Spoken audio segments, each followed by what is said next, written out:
All right, part number 2. It says we're going to need same supplies and a limit switch. What a limit switch is, it's a little device, like right here. It's got a little clicker on it. It clicks on and off. It's more or less meant to be like control, like if something is being opened or closed, it's to limit that range of motion. Limit switch. It's a digital device. So it plugs into a digital port on the cortex. I'm going to pick digital port number 1 and plug that into a digital port on the cortex, like so. Digital port 1, limit switch.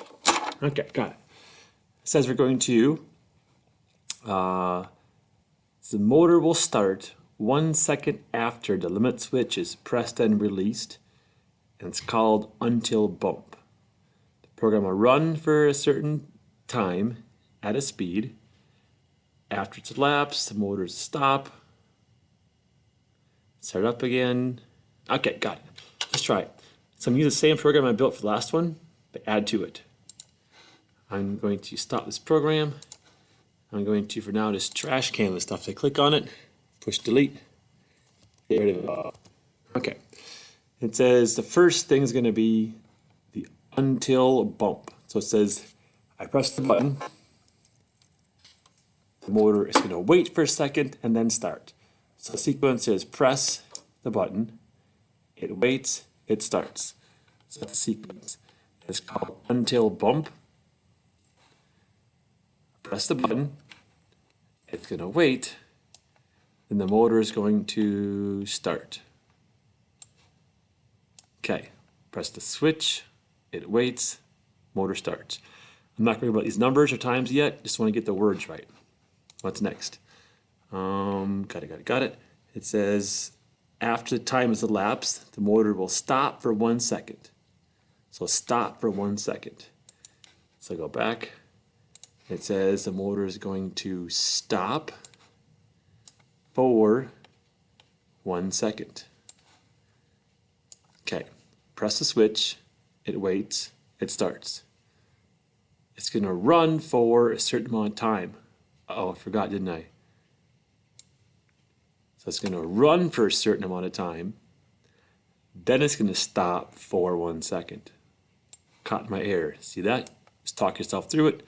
Makes sense. Click it. It waits. It starts. It runs. It stops and waits. Then it says it's going to start up again, opposite direction for a speed, for a time, and then it'll shut down. Okay. So it's going to start up again for a certain amount of time, and then it's going to stop and shut down. Okay, click the switch, wait a second, motor starts and runs for a certain amount of time, stops for a second, resumes for a certain amount of time, and then stops. Okay.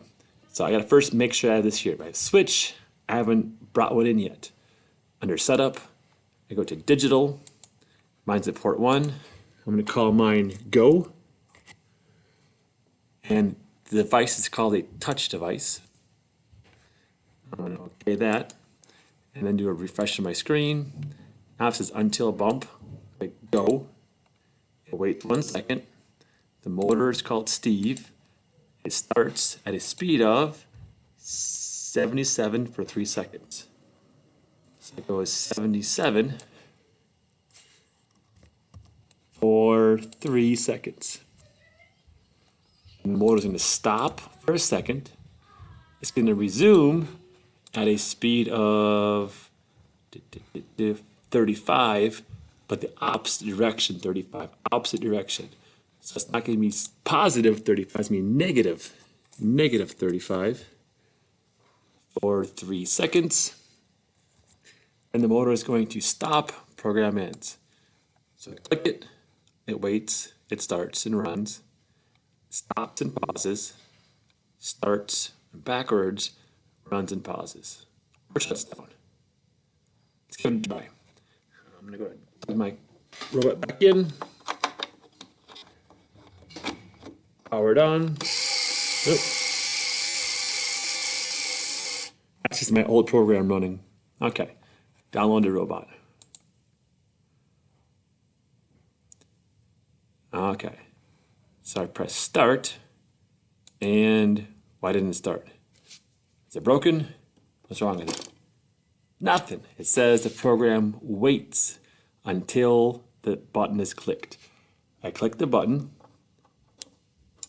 waits, starts, runs for 3, pauses for 1, backs up for 3, shuts down. Try that again. So the click is the go. You click it, listen, wait, go. Then it stops, backs up, and stops. There's lab part number 2.